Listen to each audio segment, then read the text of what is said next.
Aku terjaga. Ku bangun di pagi hari, meski nyawaku belum kumpul sepenuhnya. Aku ingin sampaikan berita gembira ini pada suami dan anak-anakku, bahwa aku sudah bebas tugas. Aku sudah purna tugas, dan aku punya banyak waktu untuk bersama mereka. Kita bisa pergi bersama tanpa terganggu rapat-rapat di luar kota seperti dulu. Tanpa terganggu dengan tugas-tugas lembur di rumah sampai pagi hari. Tanganku menggapai sekitar tempat tidurku. Tak kujumpai suamiku. Kemana dia? Apakah dia pergi ke kantor di pagi buta? Ku ketuk pintu kamar kedua anakku. Tak ada jawaban juga. Kemana mereka di pagi buta ini? Oh, mungkin anakku yang tertua, yang laki-laki, sedang bergegas masuk sekolah pagi-pagi. Mungkin ada latihan taekwondo di sekolahnya, sembari mengantar adik perempuannya ke taman kanak-kanak Pitra Putra di samping sekolahnya di SD di daerah Petinggen, Jetis, Yogyakarta. Kulihat foto yang terpasang di dinding kamar mereka. Ada beberapa sosok dewasa, ada juga anak-anak. Kulihat samar-samar, ada sosok laki-laki dewasa menyerupai anakku. Tapi mengapa mereka menjadi tinggi, gemuk, serta terlihat sangat dewasa? Bukankah dia dulu kecil dan kurus? Siapa pula anak-anak di sekelilingnya itu? Kulihat wajahku di cermin. Mengapa rambutku memutih? Bahkan tak ada rambut hitam sehelai pun yang tertinggal. Mengapa terdapat kerut-kerut di wajahku? Bukankah aku masih muda saat bekerja dulu sebagai PNS? Dengan frustasi saya bergegas menuju kantor tempatku bekerja. Aku ingin berlari kencang. Sekencang saat aku jadi atlet pelari cepat 100 meter putri di kotaku saat aku SMA dulu. Namun, mengapa aku tak bisa berlari lagi? Mengapa aku terengah-engah? Bahkan hampir jatuh karena lututku nyeri untuk berjalan. Sesampainya di kampusku, aku tercengang. Bangunannya begitu indah. Halamannya begitu bersih dan tertata rapi. Gedungnya megah. Bahkan gedung-gedung tinggi banyak. Aku bertanya dalam hati, kemana perginya bunga-bunga warna-warni yang menghias pagar kayu di halaman kampusku? Kemana sepeda-sepeda yang tertata rapi oleh satpam? Kemana Pak Slamet, satpam kampus yang merangkap satpam di perumahan dosen? Kemana pula mobil Land Rover tua milik jurusan kesehatan lingkungan yang sering digunakan untuk menarik alat-alat berat untuk pengeboran air tanah? Kemana saluran air, selokan yang melintas di halaman kampus yang sering banjir saat hujan besar? Karena banyak gedebok pisang dari sawah di kiri kanan kampus yang menyumbat selokan. Berteduh di bawah pohon sambil mengamati kesibukan kampus di pagi hari. Terlihat satpam yang gagah mengatur keluar masuknya mobil dan sepeda motor. Kulihat banyak mahasiswa dengan seragam yang rapi. Kulihat para dosen, tenaga kependidikan, tenaga administrasi, tenaga penunjang pendidikan yang berseragam dengan wajah yang bersahabat, cerminan keikhlasan dalam bekerja. Namun nyaris tak satu pun ku kenali wajahnya. Ku termenung, menganalisis apa yang terjadi dengan diriku. Mimpikah aku selama ini? Atau aku baru bangun dari mimpiku? Kemana aku selama ini? Apakah aku ada di dunia lain selama kurang lebih 50 tahun?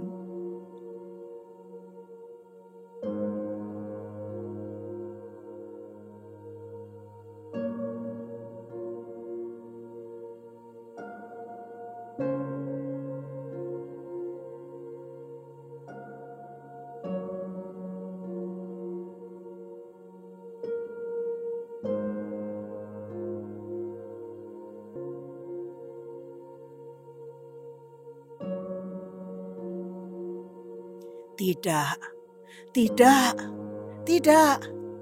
Aku hanya tenggelam di duniaku. Dunia pengabdianku selama sebagai karyawan, sebagai dosen yang merangkap sebagai pengelola, yang kulalui dengan berbagai tugas dan kewajiban. Kompetisi, target-target yang harus kulalui, meski dalam keterbatasan, baik dana, tenaga, fasilitas-fasilitas lainnya. Namun, ku jalani tugasku dengan sungguh-sungguh agar kampusku tetap eksis. Semuanya sudah kelalui, semuanya sudah kulalui bagaikan mimpi. Aku mencoba masuk di suatu ruangan di kampusku. Ku cari bangku-bangku kayu, tak ketemukan lagi. Papan blackboard, overhead projector, flip chart, semuanya sudah diganti dengan LCD. Dinginnya AC di ruangan ini menyadarkanku, aku terjaga. Aku sekarang ada di dunia nyata. Namun, kepada siapa aku ceritakan hari kebebasanku? Hari purna tugasku sebagai PNS, hari purna tugasku sebagai tenaga BLU di kampusku. Hening sejenak. Nyawaku mulai kumpul. Aku terjaga. Oh ya, suamiku tidak ke kantor pagi itu. Bahkan tidak dapat ke kantor selamanya. Dia tak sempat menunggu hari kebebasanku. Dia telah pergi, meninggalkanku bersama COVID-19 di tahun 2021. Kedua anakku juga tak dapat mendengar langsung cerita tentang kebebasanku ini. Mereka telah pergi dari rumah. Mereka telah berkeluarga. Bahkan telah punya 3 anak yang beranjak dewasa. Oh ya. Mereka yang ada di foto itu adalah cucu-cucuku. Ya Allah, waktu demikian cepat berlalu. Usiaku sudah kepala 7. Hampir 50 tahun aku berada dalam duniaku. Dunia pengabdianku bagaikan mimpi. Aku berontak dalam ketuaanku ini. Namun, aku bersyukur masih diberi sehat dan dapat menikmati kejayaan kampusku dengan berbagai prestasi yang diraihnya, kejuaraan-kejuaraan yang diperoleh dari pimpinan, dosen, dan mahasiswa. Aslinya aku berontak. Mengapa aku harus meninggalkan rumahku? Bukankah itu rumahku? Rumah di mana aku dilahirkan, dibesarkan, berkembang bersama kakak-kakakku, senior-senior yang telah tiada. Sepeninggal kakak-kakakku, aku diamanatkan mengasuh adik-adikku, dosen-dosen muda, membimbing anak-anakku, cucu-cucuku mahasiswa. Namun, apa dikata, aturan membatasi keinginanku. Dengan gontai aku meninggalkan rumahku, kampusku, sambil berjalan menunduk, dan sesekali aku menengok ke belakang sambil mengusap air mataku. Prit, peluit berbunyi. Kulihat ada sekelompok pegawai berseragam berbaris di lobi kampus, sepertinya mau apel pagi. Keluarlah seorang pemimpin yang diikuti dengan 3 pejabat dengan langkah yang tegap dan berwibawa. Kuhentikan langkahku, ku amati mereka.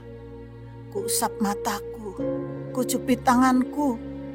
Aku sadar bahwa aku tidak bermimpi. Sepertinya aku kenal mereka. Mereka adalah dosen-dosen berprestasi tingkat nasional. Nah, itu pemimpinnya.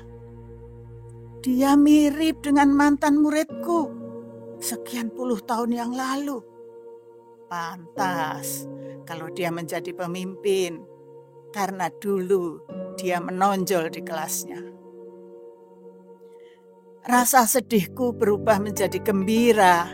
Dengan penuh harapan, aku tinggalkan rumahku, kampusku dengan bahagia.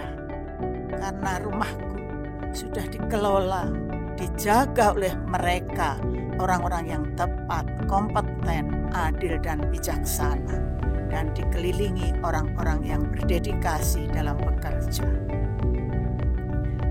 Kuucapkan selamat tinggal kepada kampusku, selamat tinggal adik-adikku, dosen-dosenku, anak-anakku, cucu-cucuku mahasiswa.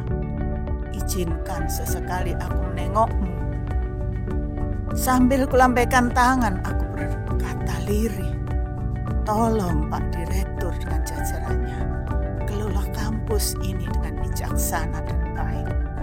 Pertahankan eksistensinya di belantika regional, nasional, dan internasional.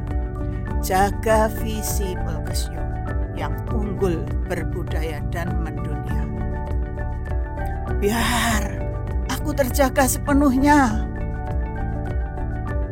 Terima kasih atas perhatian Ibu dan Bapak sekalian mendengar ceritaku. Aku pamit ya.